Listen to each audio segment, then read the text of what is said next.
Coucou, aujourd'hui on se retrouve pour une nouvelle recette. Allez, suivez-moi, c'est parti.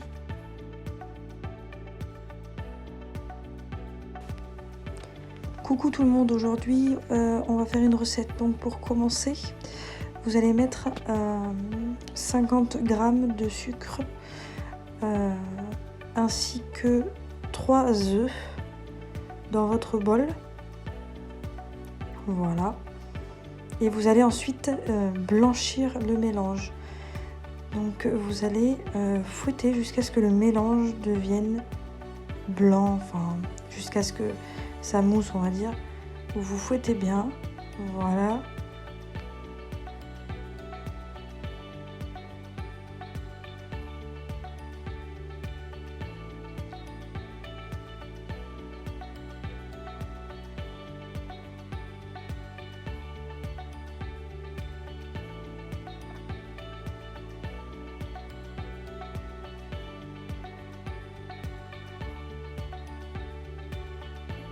Ensuite, vous allez ajouter du tahin.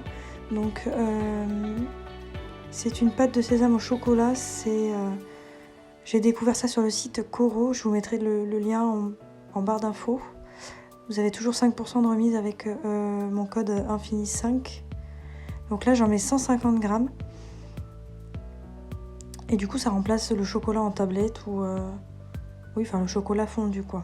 Donc là, vous mélangez bien pour obtenir un mélange plutôt lisse et bien homogène. Vous fouettez énergiquement.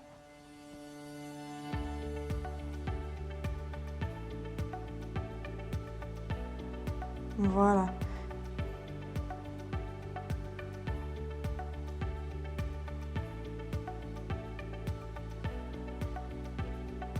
Donc ensuite, à ce mélange, vous allez ajouter un sachet de levure chimique en entier.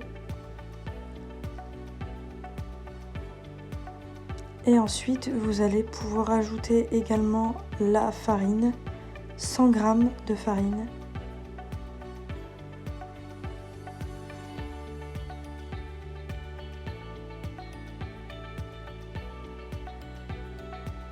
Et on va venir mélanger le tout pour avoir une belle pâte et pouvoir le verser dans le moule.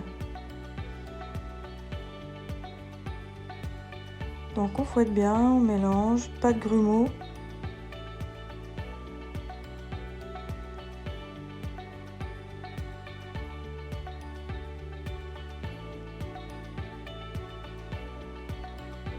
Et voilà, donc vous avez une belle pâte.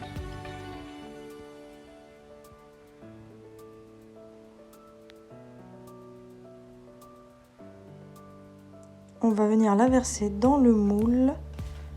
Donc moi j'ai utilisé un moule Silicomart, le moule Dot en grand format. Il existe aussi en individuel.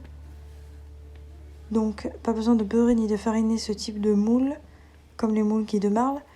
Mais si vous prenez un moule à cake, voilà, pensez à bien beurrer et fariner le moule au préalable. Et donc là ensuite on va enfourner à four chaud à 180. Après tout dépendra de votre four, mais pour 25 minutes environ. Moi j'utilise un pic que je pointe au milieu du gâteau pour voir s'il est cuit ou pas.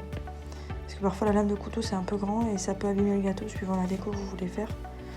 Donc moi je prends un petit pic en bois, soit à brochette, soit un cure-dent, voilà.